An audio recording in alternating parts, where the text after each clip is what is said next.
Hey Aries, it's Dr. Leona coming in for your Year of the Horse reading. Year of the Horse begins in 2026, guys, and that's a beautiful year full of freedom. You'll be able to let loose, you'll be able to run free, you could also be captured, during that year. You may also end up captured. So you have to be careful to be looking out for stuff. Guys, Aries, that's your energy, taking action. The horse has a lot of Aries energy, a lot of Martian energy, right? A lot of Mars energy, because the horse is physical, it runs, it has a lot of muscle, and horses will fight if they have to, right? Like, they're powerful animals. They also represent Jupiter, so that's going to be the energy of Jupiter moving into Cancer. That's going to happen for real in 2026, guys. You're going to want to come over to Patreon to see this extended, and I want to thank you all for your support. Of course, Aries, you know how much I love you, and I just feel like I have an Aries Ascendant in my D9 chart. Yes, and I do have a placement there that, I could have been a sex worker or a judge. Maybe both are yet to come. Who knows?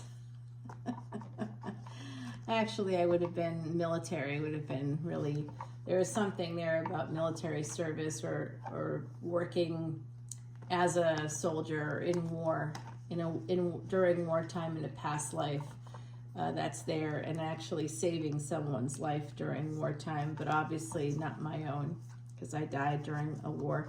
Yes, all of that and more is in your chart. Come on over to Patreon if you want me to do that for you. And the pain at the bottom of the deck. Oh no, I feel like also there's some physical pain. Someone here could be having like a joint replaced or something. I don't know why that's coming through. Oh, you pulled your back? Who pulled their back? Someone here pulled their back. The other side's with me. I also see someone may have a toothache.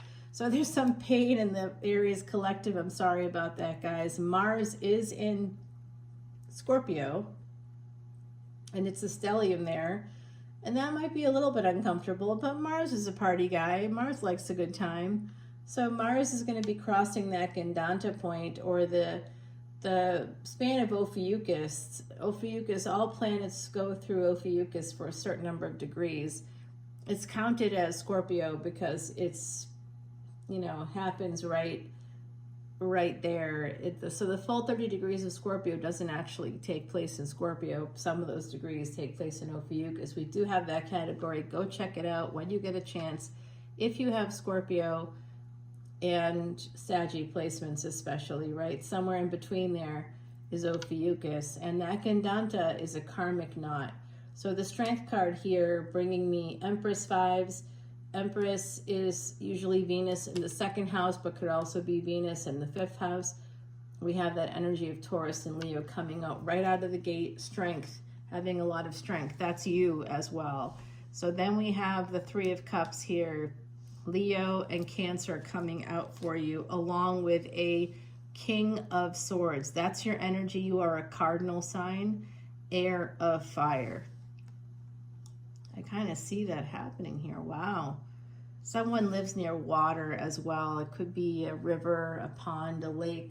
I see somebody who lives near water, air of water. You could live above sea level or below sea level. New Orleans is below sea level. That's where I'm from, okay? The French Quarter, y'all. Alrighty. Libra energy now coming out. Someone here could work in law, could work in some kind of government job, military. I'm seeing also coming out there, the military. And the Eight of Wands. So someone could have been married while they were having an affair. I do see this is so similar to the Leo energy, guys. And then we have this Ten of Pentacles with this Queen of Swords. So there is a King and Queen of Swords. I feel like there's an Emperor and Empress coming out. Eight of Wands, beneath the Eight of Wands is the Eight of Pentacles. So what we see in the first 6 cards here is what we're seeing on the surface. The bottom cards are what we're seeing beneath the surface. We're going to continue to clarify. And the clarification for the Ten of Pentacles, the family, the faith, the home, the money.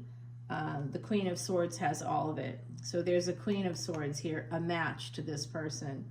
Eight of Wands, after someone is already married, they're doing this, and this is not moving towards their wife, but it is moving towards a future wife. I see them having a church wedding. I see you having a church wedding here in the future. Some of you are already married, and you're like, wait a minute, I'm already married. Well, I know, could be getting married and divorced and married, I guess, again.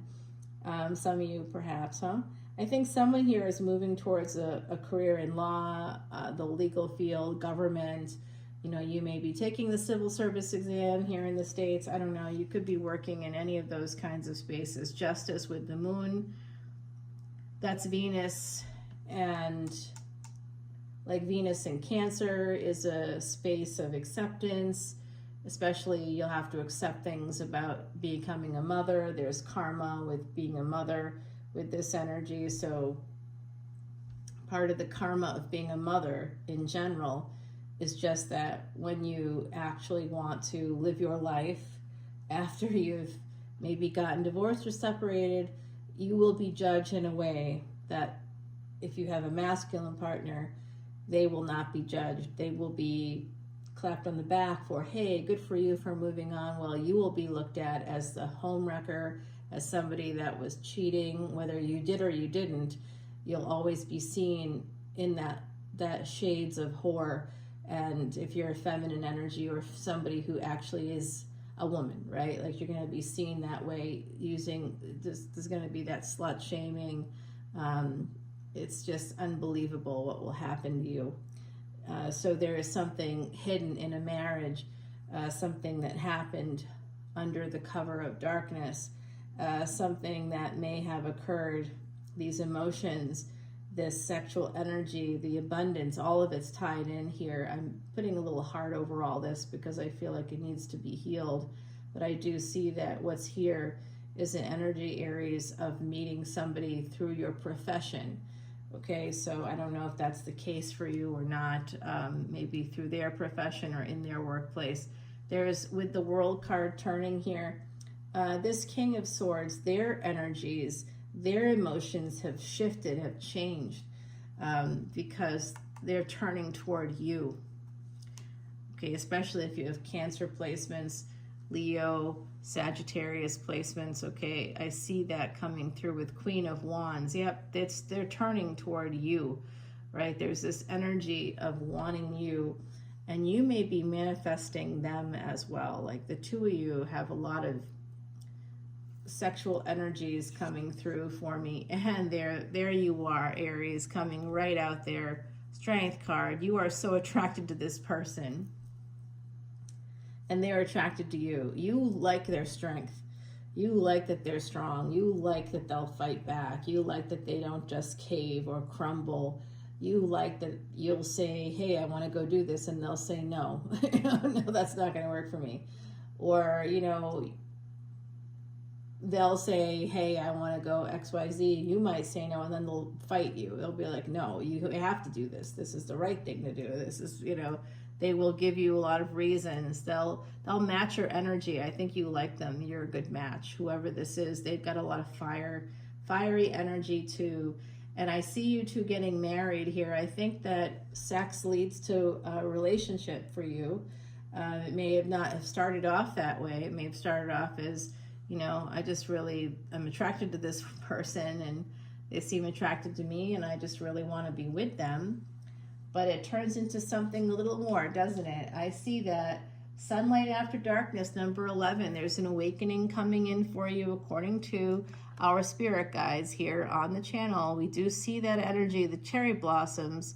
So in the spring, by the spring of the year of the horse, 2026, this relationship may be building. I see that there's some building energy here between the two of you, and perhaps by fall, there could even be some talk about moving in together, buying a home together. There could be like some kind of a contract you could be creating together. I see that. Now, if you're already married and you're saying none of this makes sense for me, I understand. I just listened to a reading today from a reader that I really like a lot.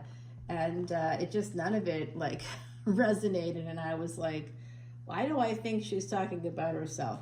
I am not talking about myself here, that's for sure. I wish I was, though, because this is pretty cool. I love this energy, and I hope it works out for you, my gorgeous, gorgeous Aries. We're going to take it over to the extended, because I do see someone could be cheating, okay? So that makes a lot of sense, because I'm picking up on some of you guys are married out there, and I feel you're like a little bit mad at me because I'm telling you about something that might be happening to you, like a partner. This could be happening to your partner, or they may meet somebody and end up leaving, right? Like that could happen. And then we have the Three of Swords, so there is some kind of pain. Let's see, there's a break in the deck here. Five of Pentacles. You know what? I'm gonna say it out loud. If you're married and you're not having sex, you guys got to go to a couples counselor.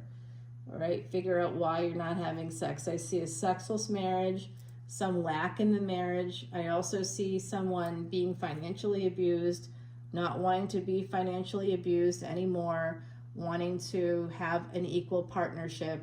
So there's something unequal about a partnership, and someone does sneak away. We're going to find out more about that, guys. I've got more answers there coming up. All right, I'll see you over on Patreon. Bye now.